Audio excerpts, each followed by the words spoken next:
El propósito de la ley es desalentar e ir amilanando las tendencias especulativas que sin lugar a dudas existen en la economía venezolana.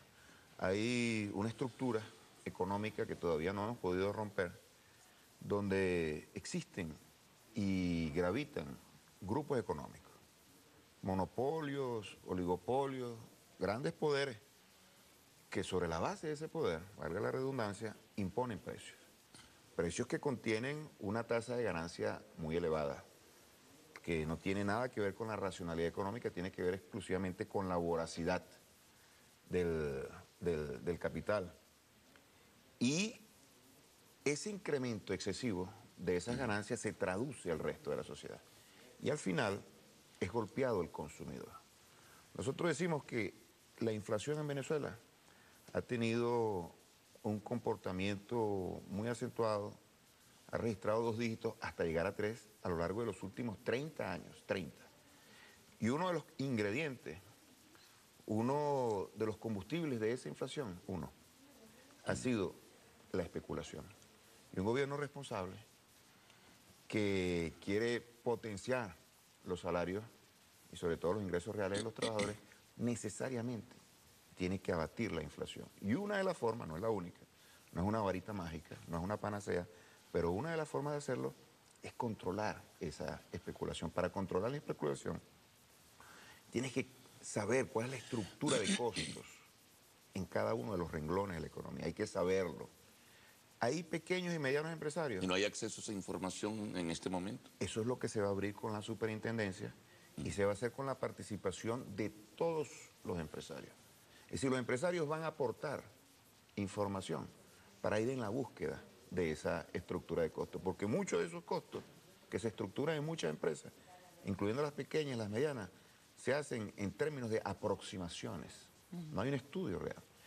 Y sobre la base de ese costo se establecerá también una ganancia que le permita al empresario seguir desarrollando su actividad con rentabilidad. Ahora, el propósito fundamental es evitar la estafa. Ustedes tienen un parámetro, Jesús, de cuánto pudiera, claro, tendrían que conocer la intimidad de la estructura de costos, pero un parámetro para conocer cuánto puede ser el nivel de rentabilidad de un empresario que produzca determinado producto. Yo pienso que una determinado rubro. Una tasa de ganancia de 10, 12% es absolutamente aceptable.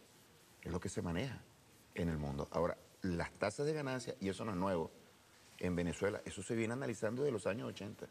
En Venezuela son de las más altas del planeta. Eso impacta la inflación y también impacta a los consumidores. Por eso era en el estudio que ustedes veían ahí, para finalizar la idea, que los consumidores se alegran de una medida de esta naturaleza. Hay otros que no se van a alegrar.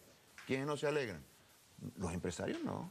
Hay empresarios que se van a beneficiar, la mayoría, porque son afectados también por la especulación. Se ajustarán en todo caso. Ahora, los especuladores, esos sin lugar a dudas tienen todo el derecho y toda la razón para no estar muy a gusto muchos con temas esta, a discutir y planteamientos que pudieran... Pues, ahí has dejado un estas montón de cositas aquí para que Mauricio muchas cosas para discutir, pero en principio cuando se habló de esta ley y se lo quería consultar, incluso lo reiteraba ayer el presidente del Banco Central de Venezuela hablando de lo peligroso que pudiera llegar a ser, es la inviabilidad de la aplicación de esta ley. Lo planteaba ayer, decía, no se puede hacer una evaluación de todas las áreas de la economía, de todos los productos, de más de 5.000 productos. Y es por eso que en ese caso, de momento, que es por eso que en ese momento, pues se están tocándose algunos sectores. ¿Eso se va a quedar ahí o realmente va a tener un peso más adelante en toda la economía venezolana? Sí, buenos días. Bueno, uno de las grandes, digamos, preguntas con respecto a esta ley de costos y precios justos es la viabilidad de la misma. Evidentemente que con esa cantidad de productos en el mercado, cientos de miles de productos en el mercado, cientos de miles de estructuras de costos en el mercado, va a ser muy complicado que una oficina o una superintendencia determine cuál es la ganancia justa en cada producto.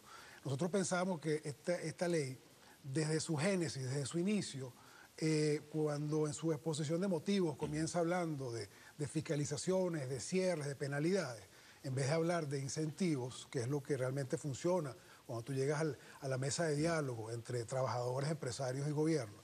Entonces, cuando tú ves que una ley empieza con ese pie, Entonces, ya tú vienes, sabes más o menos por dónde viene la cosa. O sea, evidentemente que si se quiere tener un control sobre la especulación, sobre la inflación, sobre la escasez, no es esta la vía, planteando leyes y controles unilateralmente cuando los empresarios, los comerciantes, en este caso, en el caso nuestro, los trabajadores no han tenido la oportunidad de sentarse con el gobierno que va a empezar a dictar estas normas ahora, repito, unilateralmente, para discutir cuál es la viabilidad para las empresas y los trabajadores.